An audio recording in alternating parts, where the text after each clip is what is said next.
Please welcome President and Chief Executive Officer, Wyndham Hotel Group, Jeff Ballotti, in discussion with Skift Hospitality Editor, Deanna Ting.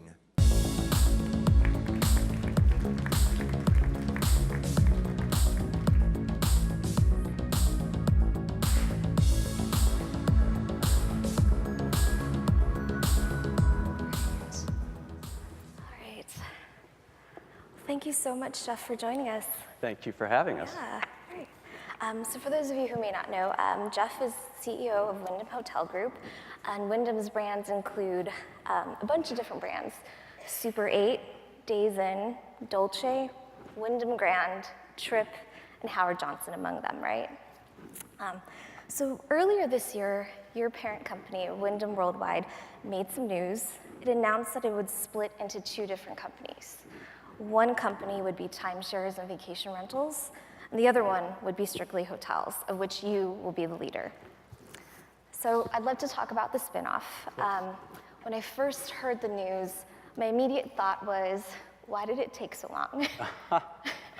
So yeah, I mean, why did it take so long? Wow, what was the process like? And well, we have a board of directors that is very, very thorough, which most boards of directors always are.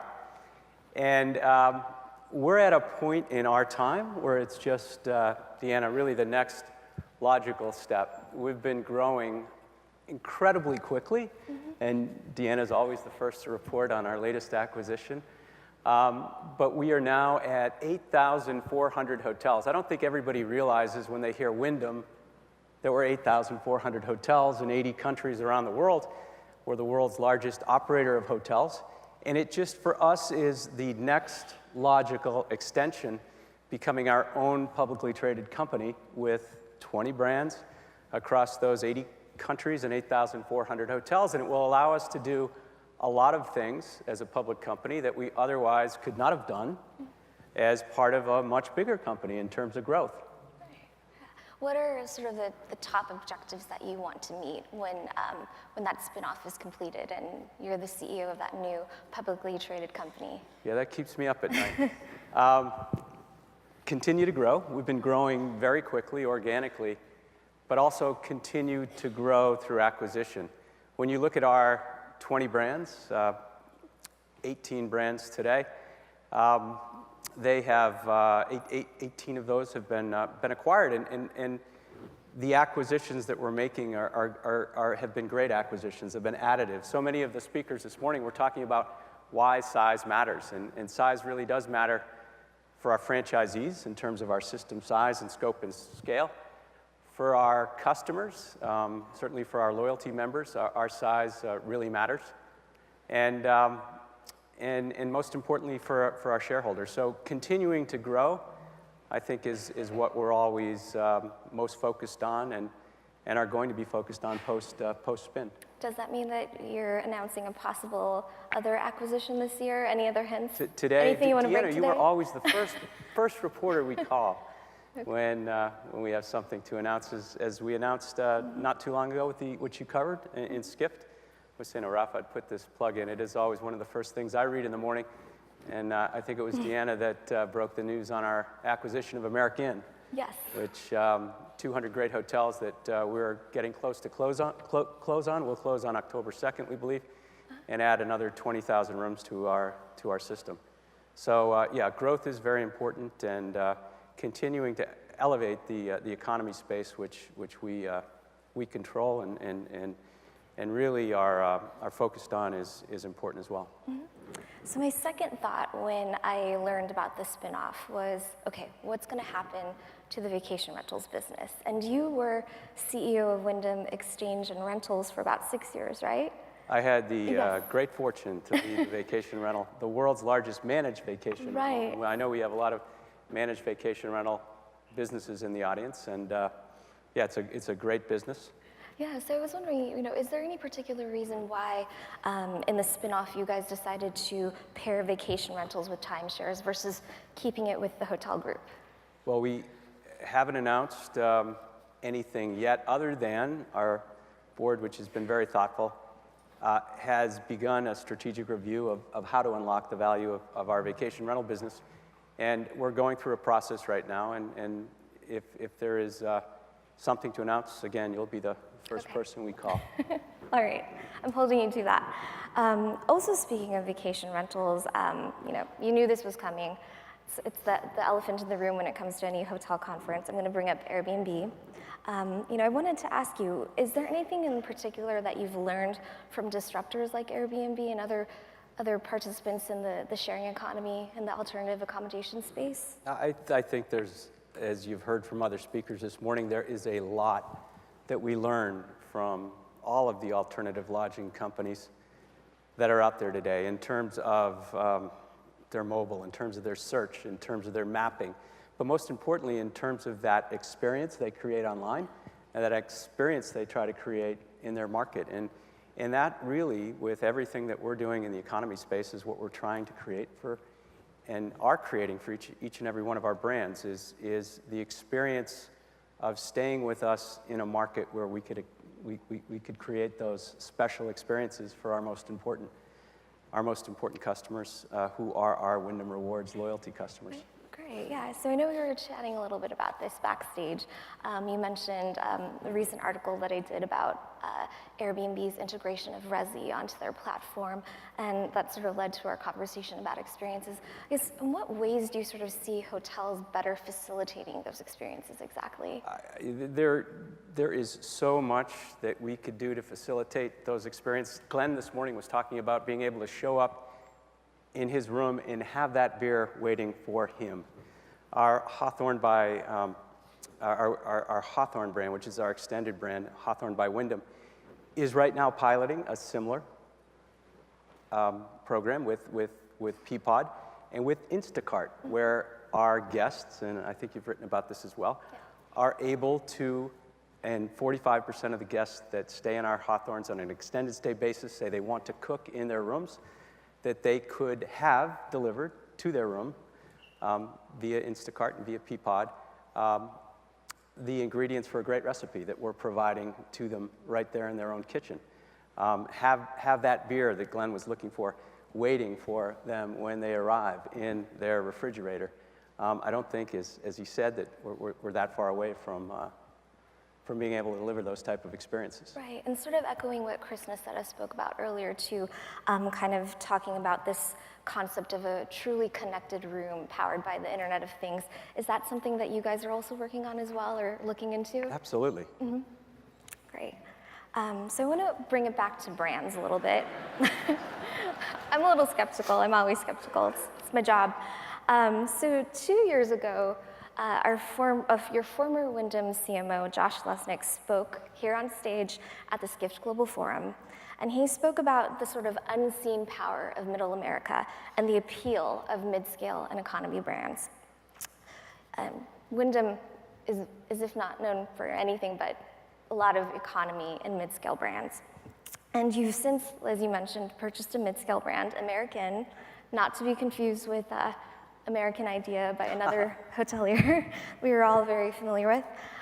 So I wanted to ask you, why focus so much on the economy and mid-scale space? And is this where you sort of see the next big innovation in hospitality taking place? Yes, you're referring to what we've referred to as the democratization of travel. And we believe that there is such a great opportunity for us to elevate that economy experience. We've been in the business with brands. Our brands have been in the business since the 1920s. We're spread out all over this country. We are roughly 40% of the economy segment in the United States of America with our brands.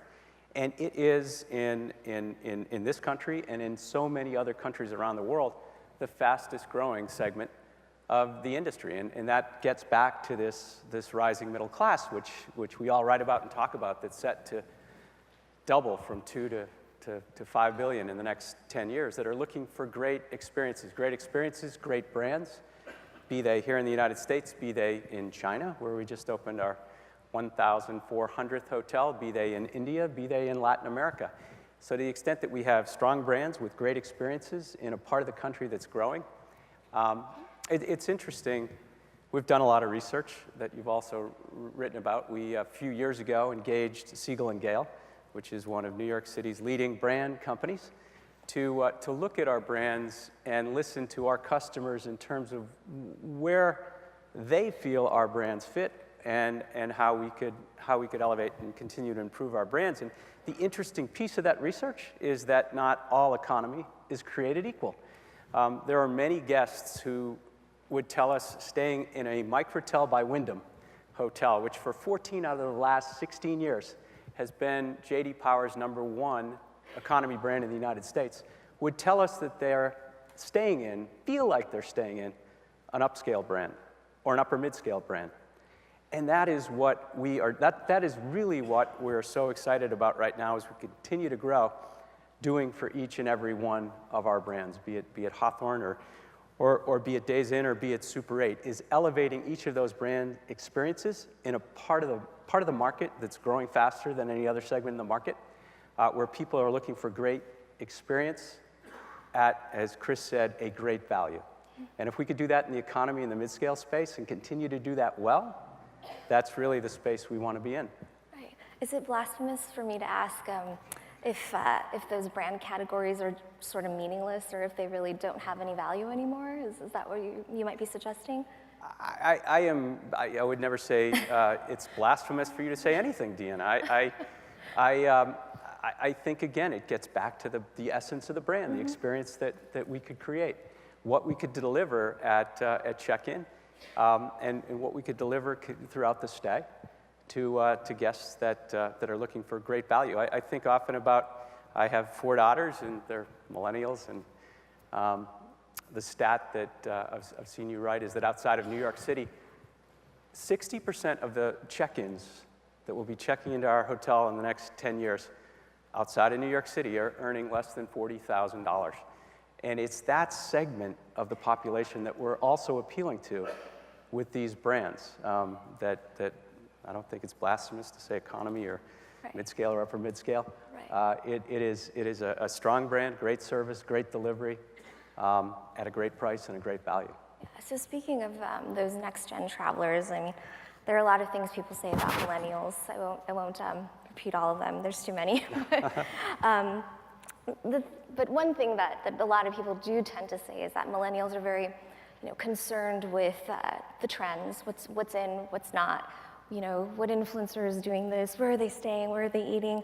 And I have to say, so bringing it back to mid-scale and economy, generally when people think of mid-scale and economy brands, things like sexy, cool, hip, in, they do not come to mind.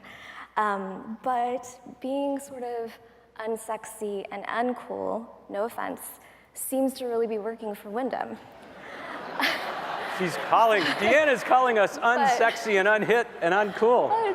And I take issue with that. But I'm bringing this back to what you said earlier about your sort of exercise and really focusing on those brand identities and trying to kind of reinvent them a little bit.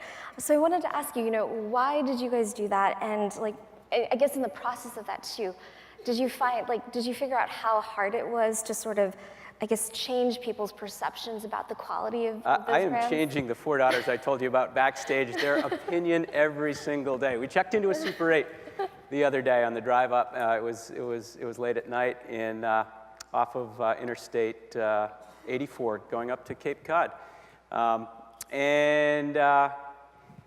They said, "Dad, wow, this isn't unsexy." They said, "This isn't uncool. This is actually pretty cool." How do we do that? Millennials, and you could, as you say, there's a lot written about them, but they appreciate great design. So if we could bring great designers into brands that have been around forever, when you think about the power of some of these brands like Howard Johnson's and Days Inn and Super 8 that have been back to the 1920s or 40s or 70s and have 1,000, 2,000, 3,000 hotels around the world, if we could find a design firm that used to only work on luxury and used to only work at, say, on a renovation, $15,000, $16,000, $17,000 a key, and say, what can you do for our ownership base at $1,500, $1,600, $1,700 a key? It's amazing what these design firms can do. we brought in a company called Backlot Productions out of Atlanta, Georgia, and said, what can you do for Super 8? This was a few years ago, and I've seen you write about Super 8. We have reinvented that brand with great design. And what they've done with our Super 8 Innovate package in terms of bringing in really hyper-local artwork into each and every guest room. When we pulled into that hotel in Sturbridge Village, Jayesh Patel, it's Sturbridge Village on steroids. All around us are photographs, your headboards, your wallboards, your artwork in the bathroom. Beautiful art, beautiful design, a great price, not unsexy, not uncool, and we're doing that for each and every one of our brands. We just recently hired a great design firm in the mid-scale brand, Krauss and Sawyer, to come in and do the same thing for our new Wyndham Garden prototype. It takes a long time to grow a brand to scale. There are lots of new brands, but when you have brands that have been around since the 1920s that have 500 or 1,000 or 3,000 hotels, and you add that element of great design and great experience, it's powerful. Right, and sort of echoing what we... It's not uncool. Yeah, I guess And we love the space. So working within those constraints of like a more limited budget, maybe, it does sort of spark innovation. Innovation? Yeah. Yeah. What are some sort of other like innovative things that your brands are working on at the moment? The most innovative thing that we've done that the industry has reported on has been in the loyalty space. Loyalty has never mattered more. And we turned the industry upside down on its head last year when we really reinvented it with one redemption level for Wyndham Rewards. We took 8,400 hotels, and we could do that because of the size of our scale, and said, what if you could stay at any one of our 8,400 hotels? What if you could stay at a hotel that used to cost 80, 90, or 100,000 points? What if you could stay at the Wyndham Grand Clearwater Beach, which is an upscale hotel, or the Wyndham Grand at the main gate at Disney, for not 80,000 points or 90,000 points? What if you could stay for 15,000 points? How cool, how sexy would that be? It'd be awesome. And what if you could stay at that hotel for 15,000 points on a last room available basis with absolutely positively no blackout dates? How strong would that program become? Right. And that's why US News and World Reports last year said it was the #1 loyalty program, or the Wall Street Journal, which you reported, said it was the highest return on investment loyalty program in the industry today in terms of what it returns to that millennial, what it returns to that family driving up the highway and sees that beacon in the night, that cool, sexy Super 8 beacon in the night, screaming, I could earn my Wyndham Reward points there, Deanna. How cool would that be? It'd be unbelievable. To counterpoint you though, I have to say, it does seem very cool for consumers, but is it cool for your owners? Our owners love it. Our owners love it so much. I mean, think about what we've done. We have taken, I mean, this company, this great company I now, we've got a dozen Wyndham associates in the audience. We all get to lead. This company has approached 18 different brand councils and said, trust us. Let us market your Days Inn brand under a Wyndham Rewards umbrella. That took a long time. It took a lot of work, it took a lot of research, it took a lot of brand positioning, it took a lot of programming, it took a lot of focus on quality. We've also talked a lot, Deanna, about how important quality is. We add 60,000 rooms every year, but we say goodbye to 40,000 that just can't meet that brand standard. And it was the owners that wanted us to do that first.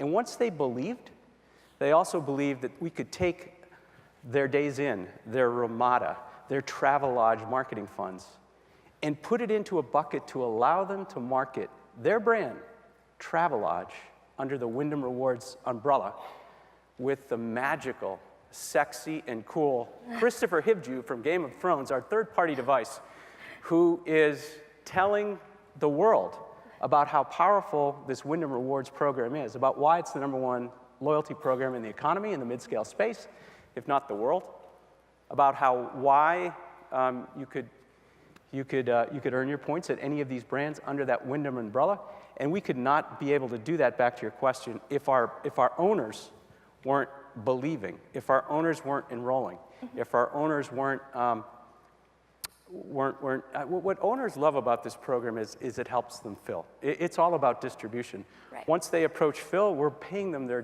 daily rate. We pay among some of the highest redemption rates in the business, so they love that. Business is coming in through the loyalty program, direct, and they love that. And they are engaged like never before. Since we've launched this program, we've added millions and millions of new members, and our redemption rates have never been higher. And that would not be the case if owners weren't engaged. Right. And it's all about engagement. It's a great question. To that point too, and also something that you mentioned earlier about scale and acquisition and growth. You know, Marriott's CEO Arne Sorensen has famously said multiple times that, you know, Marriott spent about $13 billion for loyalty just to sort of acquire the SPG members from Starwood. So do you think loyalty is worth $13 billion? And, you know, does it really make an impact on your bottom Loyalty line? has never mattered more. It is our job to make it matter more. It's our job to create that experience. Absolutely, Arnie's spot on when it comes to why loyalty matters. It matters to our guests. And if you've got the best program out there, which we feel we do, from an earning and burning and dreaming vacation, I could stay for 15,000 points at a hotel that used to cost 115,000 points. That's a home run. And owners love it, and they need it. They love it in upturns, and they're going to love it even more if this industry ever does cycle down. Great. Okay. One last question. We're basically out of time, but I'm going to throw this one in here. We're out of time. Is there anything that you think that's broken with today's sort of travel or hotel experience? And if so, how does Wyndham plan to fix it? Anything that's broken. I think it's what we're talking about. The biggest disappointment for travelers today is not being able to earn that free night. These programs sometimes become more and more elusive. Redemption levels get layered in. You think you have enough points to take the family, my 4 daughters, to Disney, and you find out you're $150,000 points short because that redemption level creeped up on you.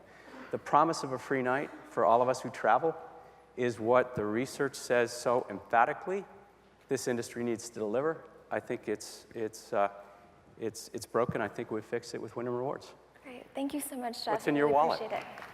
Thanks.